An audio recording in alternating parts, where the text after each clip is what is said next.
महत्वपूर्ण समाचार। नवनीत बालदिया हुमला केसमां जयराज आहीरना जामीन मंजूर थया। 14 दिवस बाद जयराज आहीरने महुआ कोर्टमांथी जामीन मळ्या। भावनगर जिल्ला जेलमांथी આજે મુક્ત થશે જયરાજ આહીર। બગદાણાના સેવક પર હુમલા કેસમાં એસઆઈટીએ કરી હતી ધરપકડ। જયરાજ આહીર સહિત વધુ 6 આરોપીને કોર્ટે આપ્યા જામીન। અગાઉ આ કેસમાં 8 આરોપીઓના જામીન થયા હતા મંજૂર। બગદાણા પોલીસ મથકમાં 29 ડિસેમ્બરે નોંધાયો હતો હુમલાનો ગુનો। जयराज आहीर सहित વધુ 6 આરોપીઓને કોર્ટે આપ્યા જામીન। જયરાજ આહીરને લઈને મોટા સમાચાર। નવનીત બાલદિયા હુમલા કેસમાં જયરાજ આહીરના જામીન મંજૂર થયા। 14 દિવસ બાદ જયરાજ આહીરને મહુવા કોર્ટમાંથી જામીન મળ્યા।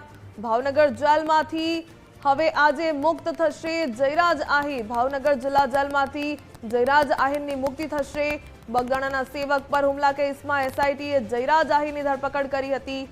जयराज आहीर सहित વધુ 6 આરોપીને કોર્ટે આપ્યા જામીન। ત્યારે અગાઉ આ કેસમાં 8 આરોપીઓના જામીન થયા હતા મંજૂર। બગદાણા પોલીસ મથકમાં 29 ડિસેમ્બરે આ હુમલાનો ગુનો નોંધાયો હતો અને ત્યારબાદ એસઆઈટી દ્વારા તપાસનો ધમધમાટ ચલાવવામાં આવ્યો હતો। એસઆઈટી દ્વારા અનેક લોકોની પૂછપરછ કરવામાં આવી હતી। તત્કાલીન પીઆઈ સહિત અનેક લોકોની પૂછપરછ કરવામાં આવી હતી અને છેલ્લે જે કાયદાનો ગાળ્યો કસાયો હતો જયરાજ આહીર પર અને જયરાજ આહીરને જેલ ભેગો કરવામાં આવ્યો હતો। વધુ વિગત મેળવીએ સંવાદદાતા કૃણાલ બારડ પાસેથી। કૃણાલ, જયરાજ આહીરના જામીન મંજૂર થયા અને 14 દિવસ બાદ હવે જયરાજ આહીરને જામીન મળ્યા।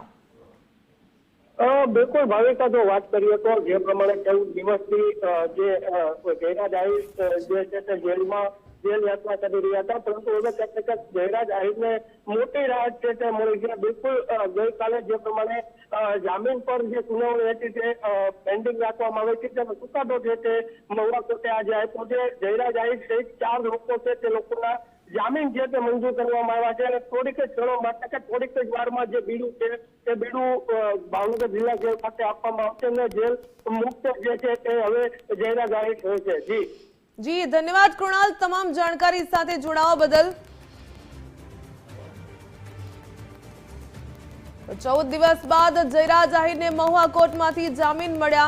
बगदाणाना सेवक पर हुमला केसमां एसआईटीए जयराज आहीરની ધરપકડ કરી હતી। जयराज आहीर सहित વધુ 6 આરોપીઓને કોર્ટે જામીન આપ્યા। 29 ડિસેમ્બરે બગદાણા પોલીસ મથકમાં હુમલાનો ગુનો નોંધાયો હતો અને ત્યારબાદ હવે जयराज आहीर सहित વધુ 6 આરોપીને કોર્ટે જામીન આપ્યા। ભાવનગર જિલ્લા જેલમાંથી આજે મુક્ત થશે જયરાજ આહીર।